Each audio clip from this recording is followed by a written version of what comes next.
नमस्कार मंडळी, स्वागत आहे तुमचं आमच्या चॅनलमध्ये। आवाज महामुंबईचा, शोध बातमीचा, कौल मनाचा। चला तर मग आमचे चॅनल लाईक करा, शेअर करा आणि सबस्क्राइब करा। धन्यवाद। महाशिवरात्री निमित्ताने गुळसुंदे येथील सिद्धेश्वर मंदिरात शिवभक्तांची तुफान गर्दी। शिवभक्तांनी न्हावून निघाली गुळसुंदे नगरी। पनवेलजवळील गुळसुंदे येथील 700-800 वर्षे जुने श्री सिद्धेश्वर मंदिर महाशिवरात्रीसाठी प्रसिद्ध आहे।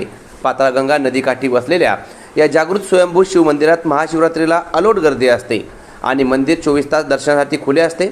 येथे विशेष पूजा, अभिषेक आणि भजन कीर्तनाचा उत्सव साजरा केला जातो।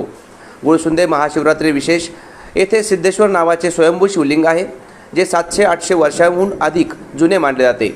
महाशिवरात्री उत्सवात या दिवशी मंदिरात विशेष पूजेचे आयोजन केले जाते। पहाटेपासूनच भक्तांची मोठी गर्दी असते। महाशिवरात्रीला मंदिर 24 तास दर्शनासाठी खुले असते। प्राचीन बांधकामासह मंदिर परिसरातील शांतता आणि निसर्ग सौंदर्य भाविकांना आकर्षित करते। या मंदिराचे पेशवाई काळात पुनर्निर्माण करण्यात आले होते। कसे जावे? पनवेल रेल्वे स्टेशनपासून सुमारे 16 किलोमीटर अंतरावर आहे। आपटा स्टेशनवरून रिक्षा किंवा खाजगी वाहनाने सुद्धा जाता येते। महाशिवरात्रीच्या दिवशी येथे रात्रभर भजन आणि जागरणाचे कार्यक्रम आयोजित केले जातात। आवाज महामुंबईचा चॅनलसाठी आदित्य वाघ, गुळसुंदे, पनवेल।